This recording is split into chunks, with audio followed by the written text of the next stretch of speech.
সুস্মিতা কি রে, কি ব্যাপার, কেমন আছিস বল? খুব ভালো আছে। এটা কি তোর হাতে? এটা আমার বাবা বাজার থেকে বোতলটা এনে দিয়েছে। বোতলটা কি সুন্দর না? এই নতুন বোতল? হ্যাঁ। বাহ।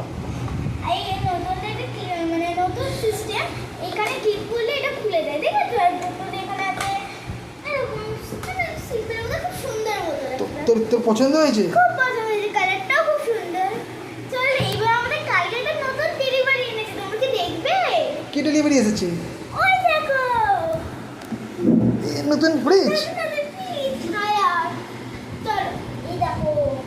বাহ, ফ্রিজটা খুব সুন্দর তো। বরফ আছে, বরফ খাই মাঝে মাঝে। ঠিক আছে, কি সুন্দর মার খায় জল ভরেও রেখে দিয়েছে। আবার একটা রাখা যাবে আছে, ডিমও রেখে দিয়েছে। তাহলে সবজি ছুরি আছে ওখানে রাখার জন্য, আবার আলু পেঁয়াজ রাখার জন্য নিচটায়। এই দেখো, দেখেছো আমাদের ফ্রিজ নতুন। টাটা।